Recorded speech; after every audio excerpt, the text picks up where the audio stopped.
ময়মনসিংহের তারাকান্দা উপজেলার কাশীগঞ্জ বাজারে ঘটে যাওয়া একটি ঘটনা দেশ জুড়ে বিতর্ক সৃষ্টি করেছে। ভাইরাল হওয়া একটি ভিডিওতে দেখা যায় এক বৃদ্ধ সন্ন্যাসী হালিমুদ্দিন আকন্দকে টেনে হিঁচড়ে বসিয়ে তার বহু বছরের জটা চুল ও দাড়ি জোরপূর্বক কেটে দিচ্ছেন কিছু লোক। বৃদ্ধের আপত্তি, কান্না আর অসহায়ত্ব থামাতে পারেনি তথাকথিত এই পরিচ্ছন্নতা অভিযান। ঘটনার পেছনে থাকা সংগঠনটি দাবি করেছে তারা মানবিক সেবা দিয়ে থাকে রাস্তায় থাকা অসুস্থ মানুষদের চুলদাড়ি কেটে পরিষ্কার করে। কিন্তু প্রশ্ন উঠেছে, সেই পরিষ্কার কর্মসূচির আগে সংগঠনটি কি ভুক্তভোগীদের সম্মতি নেয়? স্থানীয় একাধিক গণমাধ্যমের তথ্য অনুযায়ী ভাইরাল এই ঘটনাটি 4 মাস আগের। আর হালিমুদ্দিন একজন সচেতন ব্যক্তি যার ধর্মীয় ও আধ্যাত্মিক বিশ্বাস অনুযায়ী চুলদাড়ি কাটা একদম নিষিদ্ধ। তার এই পরিচয়, বিশ্বাস ও আত্মমর্যাদার উপর জোর করে হস্তক্ষেপ কিভাবে মানবিকতা হতে পারে? ভাইরাল ভিডিওতে দেখা যায় বৃদ্ধ হালিমুদ্দিন আকন্দকে জোরপূর্বক টেনে হিঁচড়ে একটি স্থানে বসানো হয়। এ সময় হালিমুদ্দিন একাধিকবার বসতে অসম্মতি জানালেও তার কোনো কথার তোয়াক্কা না করেই তাকে বসানো হয়।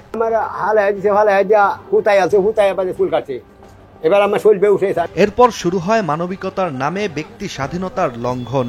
সবার সামনেই হালিমুদ্দিনের ইচ্ছার বিরুদ্ধে কাটা শুরু হয় তার চুল এবং দাড়ি।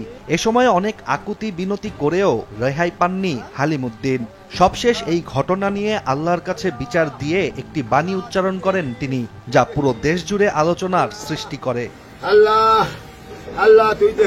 হালিমুদ্দিন আকন্দ নামের ওই ব্যক্তি একজন পরিচিত তাবিজ, কবজ ও ঝাড়ফুঁকের ওঝা, যিনি দীর্ঘ 34 বছর ধরে সন্ন্যাসীর বেশে এলাকায় ঘুরে বেড়ান। তার ধর্মীয় ও আধ্যাত্মিক বিশ্বাস অনুযায়ী চুল ও দাড়ি কাটা সম্পূর্ণরূপে নিষিদ্ধ।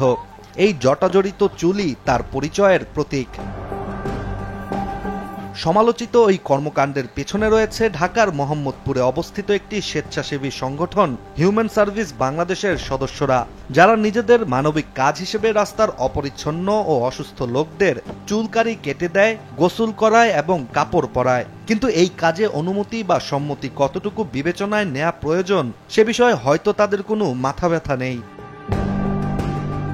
অনেকেই বলছেন এই ঘটনা শুধু একজন মানুষের নয়, এটি আমাদের সমাজে এক ধরনের নতুন ধর্মীয় শুদ্ধিকরণ চর্চার প্রতিফলন, যেখানে ভিন্নতা, বিশ্বাস ও ব্যক্তি স্বাধীনতা হুমকির মুখে পড়ছে। হালিমুদ্দিন আকন্দ মানসিকভাবে সুস্থ, স্বাভাবিক একজন ব্যক্তি, যিনি নিজের মতো করে জীবনযাপন করছিলেন। তাকে অপমান করে ভিডিও করা, তা প্রচার করে ভিউ কামানো কেবল অনৈতিক নয়, বরং আইনগতভাবেও সহিংসতা ও মৌলিক অধিকার লঙ্ঘনের মধ্যে পড়ে বলেও মনে করছেন নেটিজেনরা। ইশতিয়াক হোসেন, দেশ টিভি।